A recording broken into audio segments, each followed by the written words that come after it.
So here's the cool thing about this. Drayton Foods, the example that I built out here with the sample database, Parsec data servers, out in Billings, charges per month for licensing. It's actually pretty attractive. I think, don't quote me, it's a couple $100 a month for what Drayton's paying for it, which is pretty inexpensive. You think of the value out of it. So Rick's going to come up, and we're going to talk cloud. But this is cloud, right? This is Dakota Fiber Initiative. This is access to servers. This is access to information. This is not necessarily having to put it on site. They've got salespeople all over the place. Why do you need to have it located in Fargo? You can have it located anywhere. And the systems they've got built out there, we'll talk about it here when Rick joins me. Come on up, Rick. About cloud and things like that. The systems they have out there just make sense. It's kind of a no-brainer to put things out there. So it works really well for them. Thanks for joining me. Yeah, you're welcome. Check. Mic check. Rick's a music guy too, so he'll probably do some sort of music mic check, something for us. But any questions on big data analytics? Like I mentioned, this is in the cloud. This stuff is hosted elsewhere. The internet connection we've got here that everybody else is on, it works just fine, and it works fantastic, and it's an offsite. So, other questions? Awesome. Continuing with the review and tech trends, the cloud is the standard, and Brad had some statistics here, and I'm going to the slide deck. Hopefully it comes up.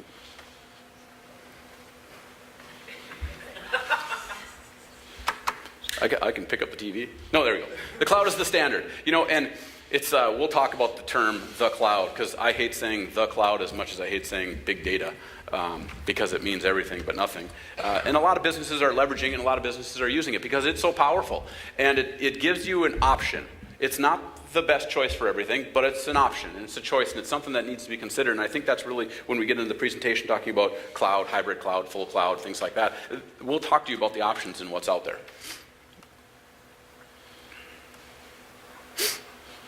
A lot of acronyms.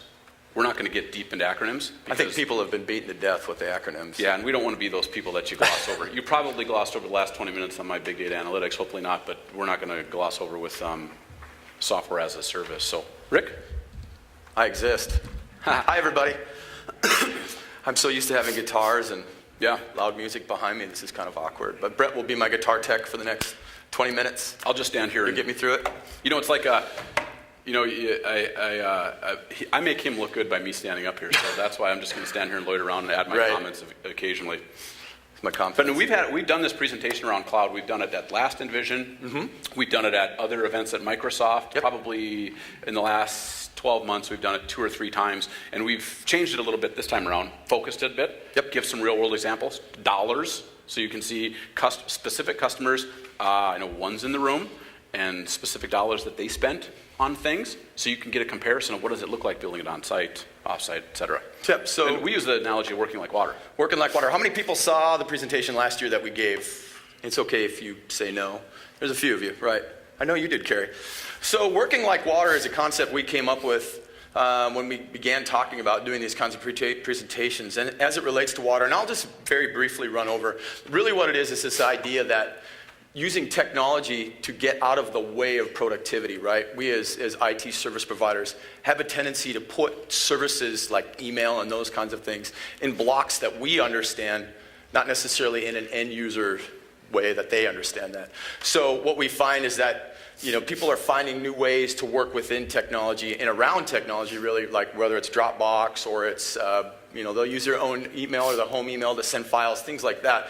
So the concept, again, working like water is just getting out of the way, letting technology work for itself, or finding ways to pivot when there's an opportunity to replace a service with a new type of service. That's really what that is at a high level. You know that? Just click the green button. The big giant green button. I feel like I have so much power. I love this. And I'm going to jump in here because this slide's fantastic. Look at this.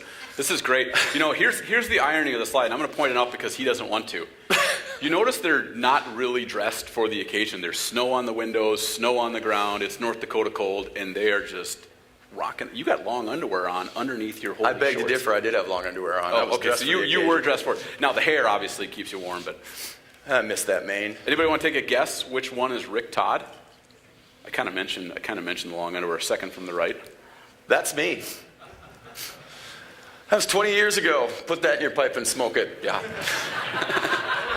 Isn't that unbelievable? Here's the craziest thing. Look at all that hair this guy's got, and I got nothing. We were sitting in a room yesterday, and I said, your hair's looking good. And they said, I'm going to shave this all off. I said, you can't do that. You can't do it to guys like me. Okay? If you know just me, can't throw the towel in. I have shaved my head. It's just too much work. I'm jealous. At any rate, so the reason we put this picture in here, 20 years ago, and I'll briefly run through this.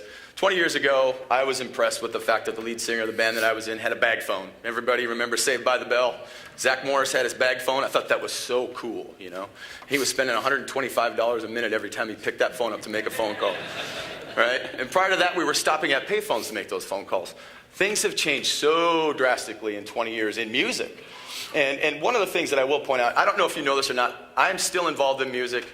I'm more successful today, musically speaking, and I'm not bragging, than I was at this point in my life. But there's a parallel here that I'll kind of draw loosely throughout the rest of the slides here. And that is I had to adapt musically. I could not today walk into any gig that I'm going to play with that hair and those pants on and have anybody take me seriously. It just wouldn't happen. So you're saying cliches don't necessarily drive success. That's exactly right. Yeah. Oh, maybe it's coming back around again. I just grow my hair out again. All right, so quick agenda. I'm Rick. I'm a musician. I also work in technology. I technically don't have a title. When you get my invoice, I think it says systems engineer on it. I do everything from turning the screws to talking high level about solutions, thinking about problems, and helping make decisions. I see a lot of my customers in here, so many of you probably already know that. This is Brett. He's already introduced himself. Actually, I didn't. I'm Brett Anderson. I work with our interactive services group, so we do the non-traditional stuff. So our business has traditional servers, the engineers, the great things they do around connectivity and internet and wireless and virtualization, and this is where I start getting into terms that I don't exactly understand. I do the other stuff, right? So advisement, consulting, mobile devices, software development. We've got a great team that does a lot of good stuff around it. Analytics, things we built out there. So yeah. Our groups overlap quite a bit, actually, and so that's why we kind of do this thing together. And Brett's a smart guy. I just like to talk with him because he does make me look smarter. At any rate, we're going to cover two things real quick for the agenda. We're going to cover two case studies, and really they're just two pieces of the as-a-service cloud world. It's just two quick strikes. There are so many other opportunities and options out there as it relates to cloud. I don't like saying cloud either. It's Brett's word, ubiquitous. It means nothing. It means everything. Totally agree with that. Why should you care about what we're talking about? Because if I could go back and figure out how to use this damn remote control, I would go a few slides back and bring that number out, that 60% of people are using the cloud today. Think about that. The chances are very good that your competitors are already using the cloud. And why does that matter? Because they have a financial advantage now. They're making quicker decisions. They're able to get better decisions quicker, right? So you put all that together, and it's kind of a critical mass. If you're a business owner, you're going to put more money in your pocket. If you work for a business owner, you're going to put money in your boss's pocket, and that's good for you, right? So that's and the cloud being a ubiquitous term, I mean, a lot of people are using the cloud, and we'll talk in terms of business, right? But everybody's used the cloud, right? You got Yahoo Mail, you got Gmail, you've got, you'll jump online to see your Verizon bill, things like that. I mean, it's cloud-based, right? But we want to talk in terms of business and you and productivity and systems and how does it tie together. Whether it's full cloud, which I don't know if we'll talk about a customer of ours that's full cloud, but I do know we talk about hybrid cloud businesses that's got a little bit of everything. Yep. How they connect, how they work, how they talk. Right, and the working like water piece, this really is just taking a quick look at two businesses and how they did that, coming back from a year ago, sort of diving back in real quick and touching on what we see. So there you go. Case studies. So we're going to talk about, I can see it over here. There you go. Yeah, move over there, Wayne. I'm not doing anything but watching the time, I guess. Collins Furniture. I assume everybody in here has heard of Collins Furniture. A great customer of ours, and North Central Farmers Elevator. I'll dive into the what's in just a little bit. Collins had a mail service problem. You know, they were looking at updating their email infrastructure. And then North Central Farmers Elevator had a BCDR, business continuity disaster recovery question that needed to be answered. So we helped them through those. Will you go to BCDR in depth on what it means? Yeah, I can talk about that real quick. Just so we all know, business continuity, in case something happens, how quickly can you keep working? Are you able to keep your business moving along? Disaster recovery, I'm pretty sure everybody knows what a disaster is. How quickly can we get back up and running? How far can we go back? So let's say you were in Buffalo and you had a bit of snowfall. And I had a football game coming up? Yes. Yeah, we need a continuity plan, so we're moving to Toronto Stadium, right? Yeah, there you go. Okay, so Collins Furniture, email services. If I get too deep, go ahead and raise your hand. If I talk too fast, raise your hand. But they were in an Exchange 2003 platform which as many of you know, if it's like buying a car, that really came out in 2001, 2002. So they're about 12 years behind. Do the math, I'm not very good at those numbers. They were 12 years behind on their email infrastructure. They didn't want to be in the IT business. Look, Carrie's got enough. Raise your hand, Carrie. Carrie's a very, very busy person. She has a lot of things to worry about, and she doesn't necessarily want to worry about underlying infrastructure. So we had to take a look at what that meant to them, and maybe we found an opportunity to pivot and find another option out there to try to abstract some of that stuff away. One other thing to note, in Exchange 2003 world, it's actually a double hop. You can't go from 2003 to current Exchange. So you have twice the labor involved, whether you're doing it yourself or you're bringing a vendor like us in to do that for you. Now, there's a little bit of economy of scale there. There's a couple of ways that we can make it a little bit faster, but the fact of the matter is it takes twice as long. And that translates into almost twice as much dollar. So I'll break down the money here, and these are rough numbers. These aren't actual carry numbers, but I threw some numbers out here as estimates to see how we can compare how much money we're spending on both instances. So they've got an infrastructure problem. Now I'll talk while you fix that earpiece. Right. The music guy had troubles with his earpiece, and the nerd didn't. It's because I'm used to having a handheld. Yeah, there you go. So their problem was infrastructure's outdated. They're not in the IT business, they're in the furniture business. And they needed to upgrade, they needed to keep up to date. They need a disaster recovery piece, they need a business continuity piece too, possibly. And there are costs associated. So you sit down with them and you evaluate, can it work for you? If you did something cloud-based, does it work? What are the, outside of the dollars piece, right? Outside of the dollars, can this work? And you start having those conversations, and then you drill down on the dollars piece, which is what we see up here in this chart. Exactly right. Good comparisons. So for all intents and purposes here, we're using the 3-year plan, total cost of ownership. It's a good round number.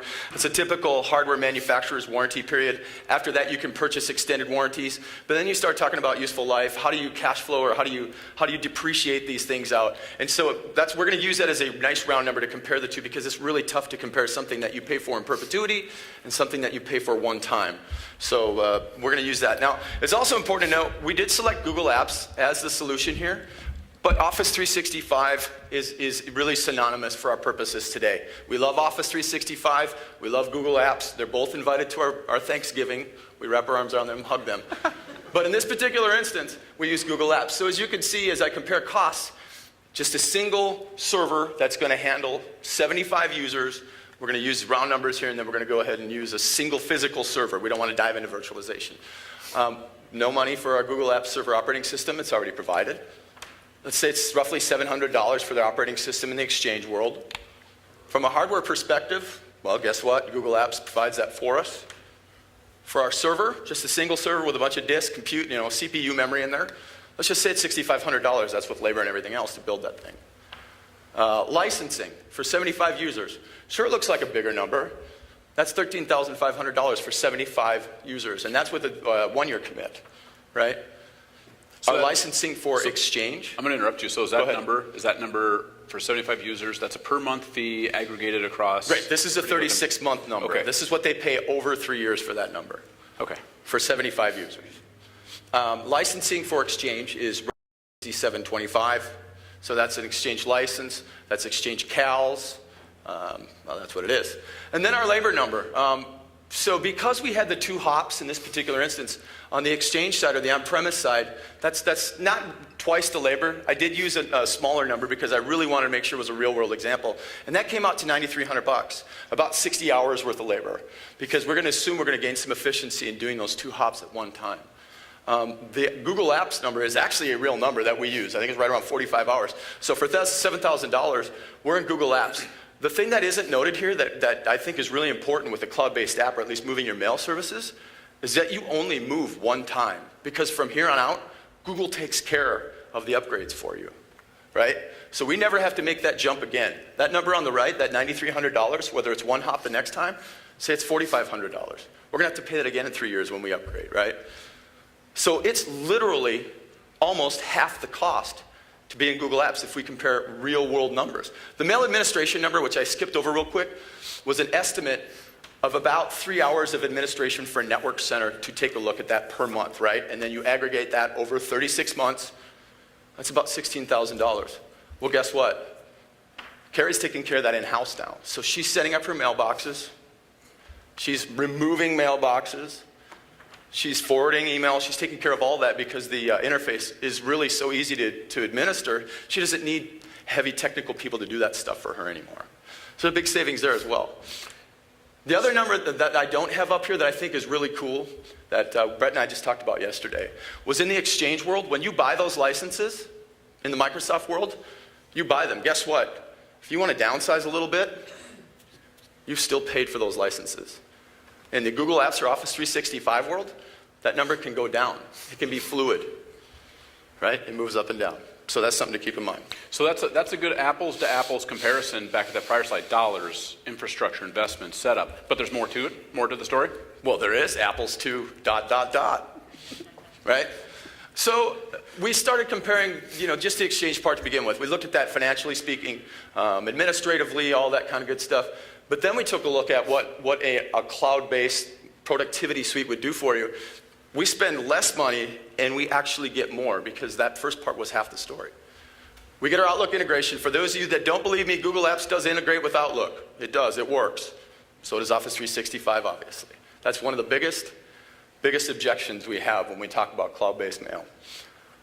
Is it highly available? Well, I think Google's probably a little bit more available than our single Exchange server, right? So we missed a check mark there. Cloud-based storage? Oh, we're getting a Google Drive now, so we can share stuff. And in fact... 1 gig? I don't even know what's the number. I have no idea. What's the new Microsoft SkyDrive, OneDrive? Unlimited OneDrive. For businesses? I think it is. Did it just move to that? Yeah, because Gary's shaking space his is head cheap. yes? Yeah? Gary actually, she and I were talking about this the other day, their Google Drive has really kind of transformed some things that they do.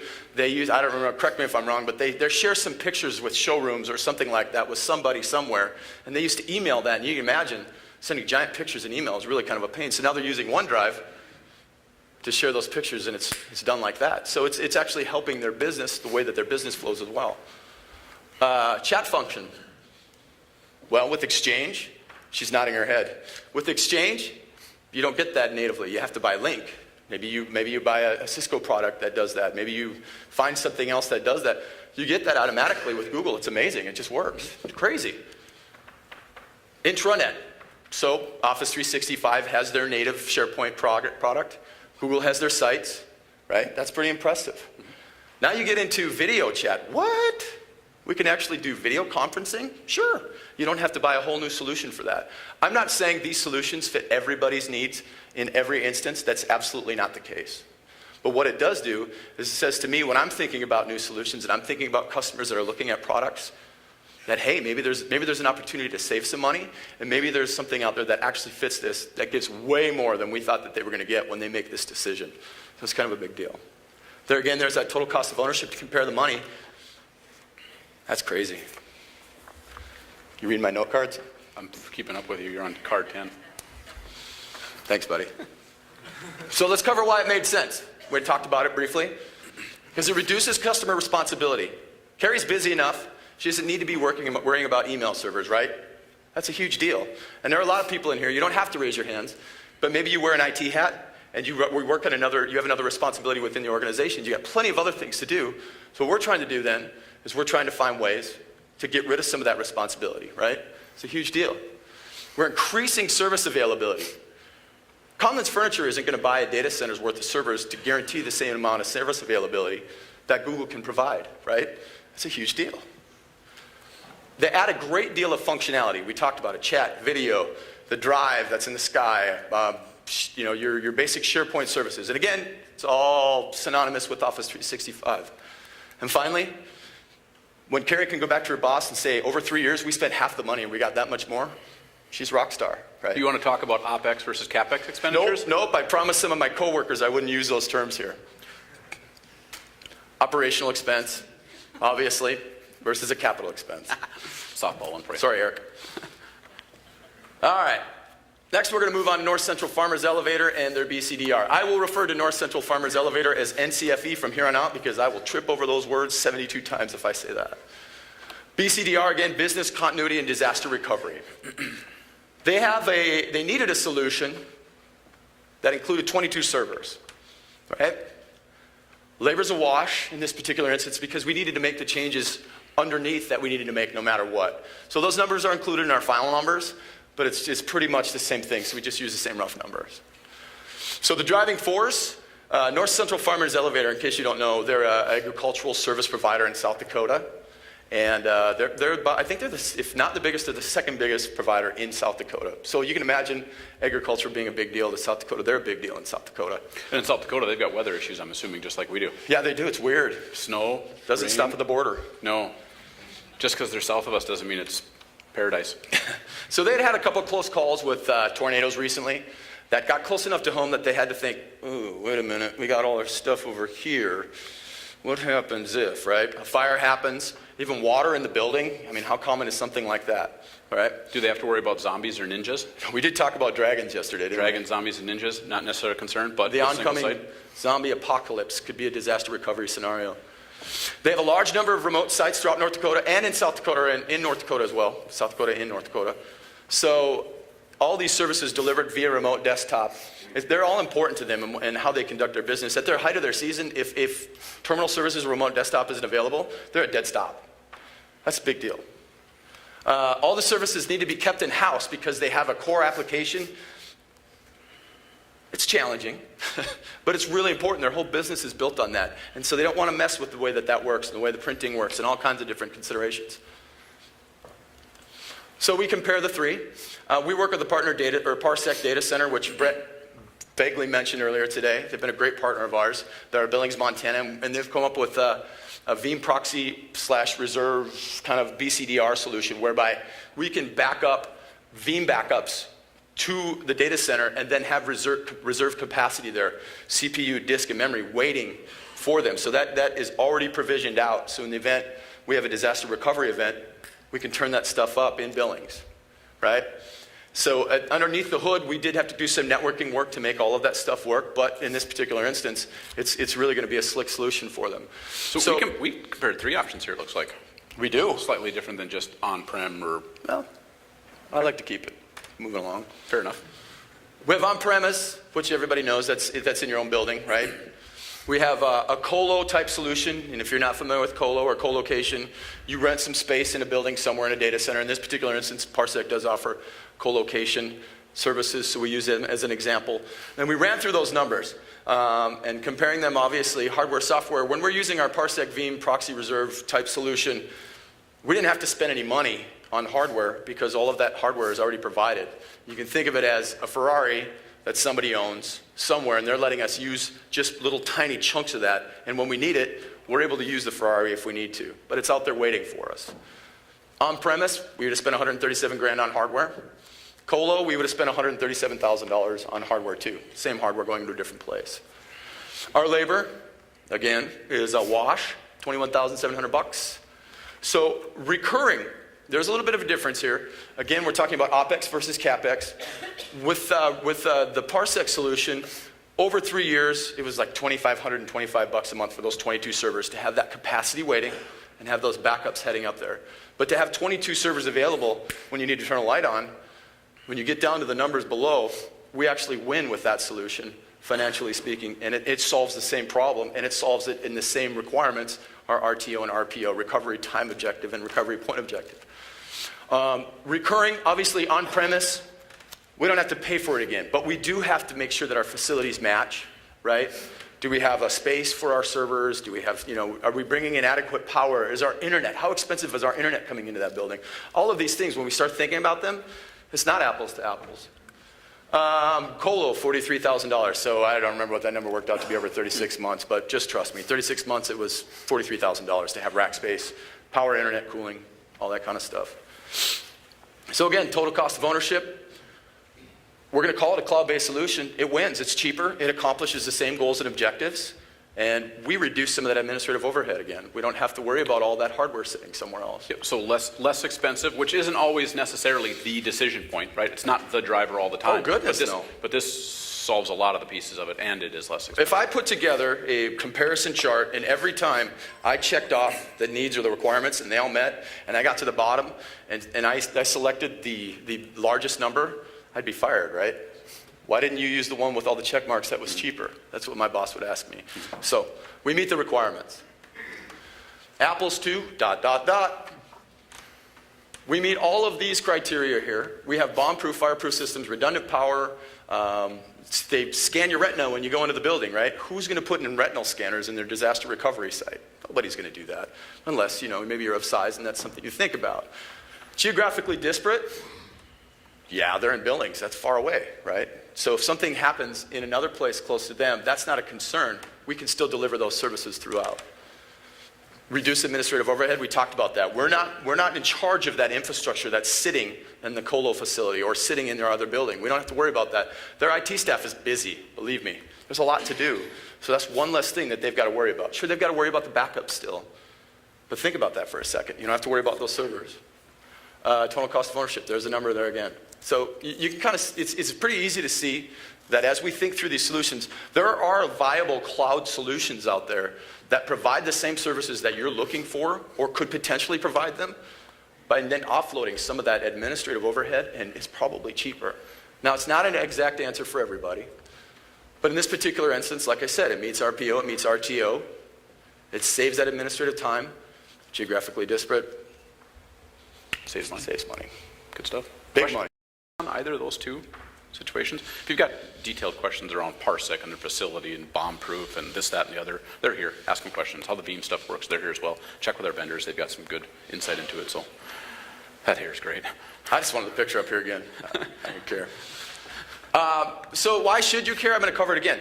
Because your customers are already, your competitors are already doing this, right? 60% of all these people interviewed said that they're using the cloud in some fashion. Now, I'm not saying that using the cloud is going to make you a better, bigger business, but I will say that if you're able to spend half the money on your solution that can go into marketing, it can go into other areas of your business for growth. It's not necessarily spent on things that don't directly contribute to that bottom line. That gives you a competitive advantage, right? Think about all those things. When I started out 20 years ago as a road musician, and if I hadn't adapted, I wouldn't be a world traveler, man. No, you wouldn't. Very good. Questions? I'll take the remote from you.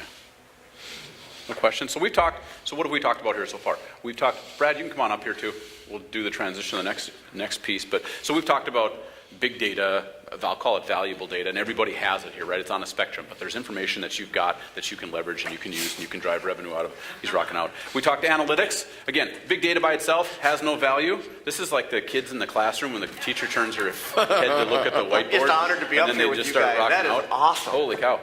So we talked true. analytics. So big data by itself doesn't have a lot of value. If you use it, if you analyze it, if you get it to the masses, you get it to your people, and you let them work with it, that has some value. So that's the analytics side. And then we talked about cloud. That's what makes it all work. We've seen it work. The solutions I've discussed up here in terms of analysis and analytic solutions, cloud-based, works great. Dakota Fiber Initiative, the background there. So we've hit on 3 big topics: big data, valuable data, analytics, cloud, hybrid cloud, examples, case studies, demos, showed you guys how it works. Hopefully nobody's sleeping on us yet.